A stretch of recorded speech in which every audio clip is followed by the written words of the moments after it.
আসসালামু আলাইকুম। আমি আপনাদের জন্য আবার আজকে একটা নতুন রেসিপি নিয়ে এসেছি, খুব মজাদার রেসিপি। রেসিপিটা হলো গাজরের ক্ষীর। আপনারা তো চালের ক্ষীর খেয়েছেন, গাজরের ক্ষীরটা একবার দেখুন আপনাদেরকে কেমন লাগে। পুরো ভিডিওটা লাস্ট অব্দি আপনারা দেখতে থাকুন। গাজরের ক্ষীরের জন্য এখানে নিয়ে নিয়েছি আমি 500 গ্রাম গাজর। 500 গ্রাম গাজরকে ভালো করে ছিলে ধুয়ে তাকে গ্রেটারের দ্বারা ভালো করে গ্রেট করে নিয়েছি। তারপরে নিয়েছি এখানে 1 বাটি খয়া, 3 চামচ ঘি। আর এখানে আমি প্রথমে চাল ভিজিয়ে রেখেছি। চালটাকে কমসে কম 2 থেকে 3 মিনিট ভিজিয়ে রাখতে হবে। আমি খুব বেশি এখানে চাল নিইনি, 2 থেকে 3 চামচ চাল নিয়েছি। সেটাকে আমি 2 থেকে 3 ঘন্টা ভিজিয়ে রেখেছিলাম। তারপরে নিয়েছি কাজু। কাজুটাকে একইভাবে আমি পানিতে ভিজিয়ে রেখেছি। এই কাজু আর কিশমিশটা তারপরে তারপরে এখানে কিছু ড্রাই ফ্রুটস নিয়ে নিয়েছি, যেমন কাজু, বাদাম, পেস্তা, কিশমিশ। তারপরে নিয়ে নিয়েছি এখানে 1 লিটার দুধ। প্রথমেই আমি গ্যাসে কড়াটাকে গরম করতে চাপিয়ে দিয়েছিলাম, ভালোভাবে গরম হয়ে গেছে। এবারে এর মধ্যে দিয়ে দিব ঘি।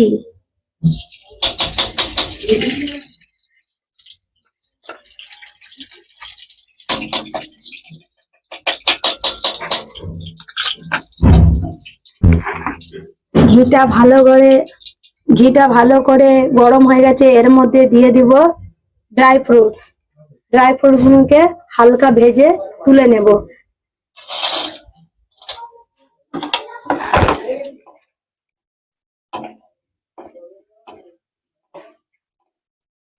যখন ড্রাই ফ্রুটস গুলো হালকা ভাজা হয়ে যাবে, এর মধ্যে দিয়ে দেব কিশমিশ।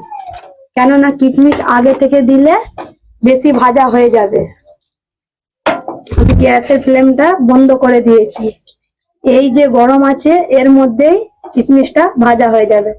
দেখুন ভালোভাবে ভাজা হয়ে গেছে, কিশমিশ গুলো বেশ ফুলে উঠেছে। এবার একটা প্লেটে তুলে নেব।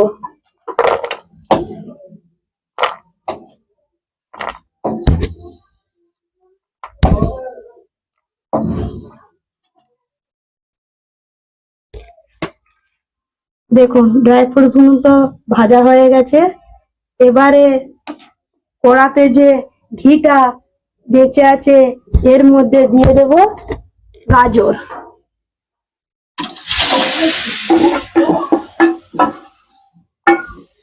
গাজরটাকে ঘিয়ের মধ্যে ভালোভাবে নাড়িয়ে নেব।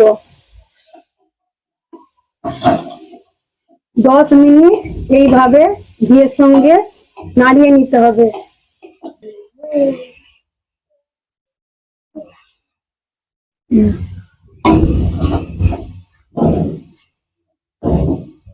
এইভাবে মিডিয়াম আছে 10 মিনিট ভাজতে থাকুন। এখানে তো ঘিয়ের মধ্যে গাজরটা ভাজা হচ্ছে, খুব মিডিয়াম আছে ভাজতে হবে। ততক্ষণ আমি এখানে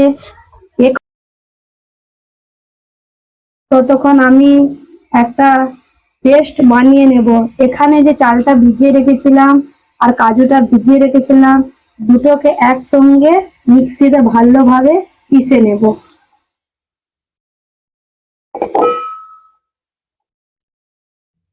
মিক্সিতে বেটে নিয়েছি, এটাকে এক সাইডে রেখে দেব। 10 মিনিট গাজরটাকে ঘিয়ের সঙ্গে ভালোভাবে নাড়িয়ে নিয়েছি। দেখুন কালারটা অনেকটা চেঞ্জ হয়ে গেছে। এবারে এর মধ্যে দিয়ে দেব 1 লিটার দুধ।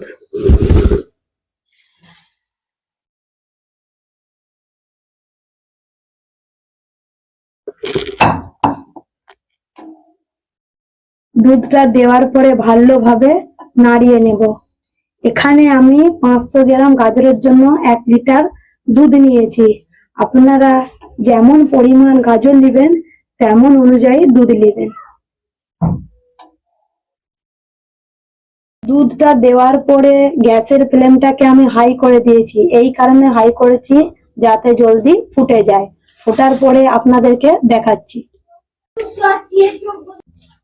দেখুন আপনাদেরকে খুলে দেখাচ্ছি। দেখুন ভালোভাবে ফুটে গেছে। আপনারা অনবরত নাড়াতে থাকবেন ফোটার পরে, কেননা এই যে সাইডে যে গাজর আর দুধের যে সরগুলো যে লেগে যায়, দুধের সর আর গাজর গুলো বসে যায়, তো এইগুলো কি হয় কড়ার গায়ে বসে পুড়ে যাওয়ার সম্ভাবনা থাকে।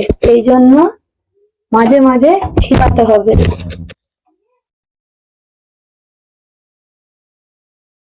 এইভাবে ধারগুলো চাটুই করে নিয়ে নিতে হবে যাতে না পুড়ে না যায়, আর নাড়াতে হবে।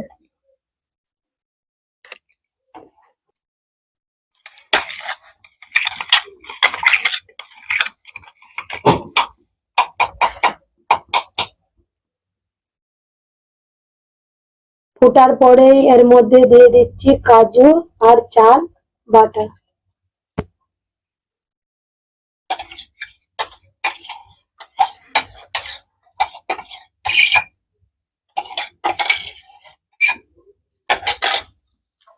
কাজু চাল বাটা দেওয়ার পরে আবার ভালোভাবে মিশিয়ে নিতে হবে।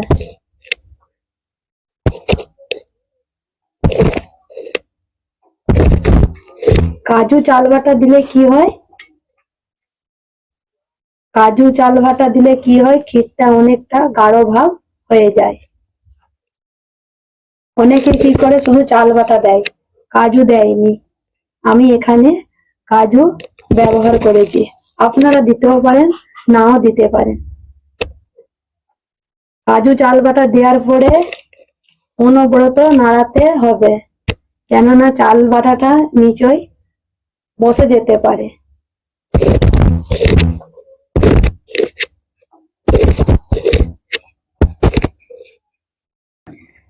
চাল আর কাজু বাটাটা দেওয়ার পরে এর মধ্যে দিয়ে দিচ্ছি ভেজে রাখা ড্রাই ফ্রুটস। ড্রাই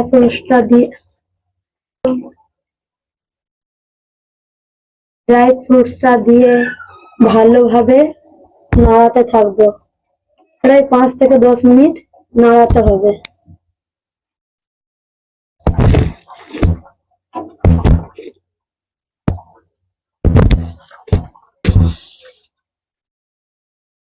আমি 5 থেকে 7 মিনিট ভালোভাবে নাড়িয়ে নিয়েছি। এরপরে দিয়ে দিচ্ছি খোয়া।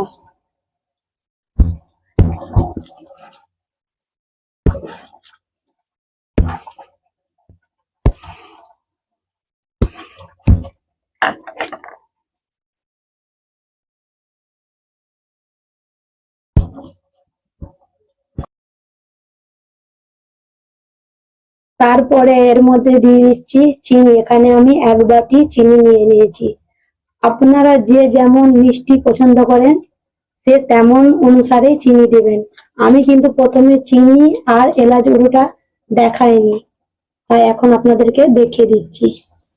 এলাচ গুঁড়োটা দেবো এরপরে।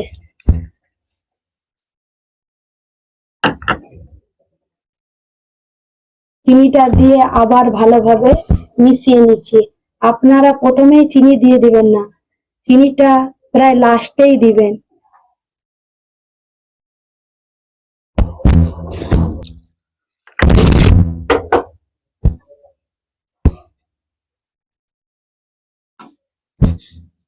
এখানে নিয়ে নিয়েছি এলাচ গুঁড়ো।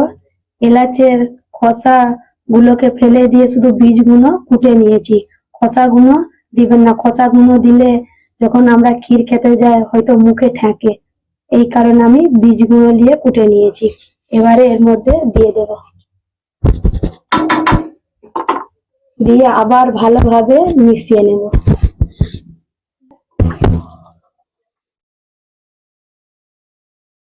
এখানে গাজরের ক্ষীরটা তৈরি হয়ে গেছে।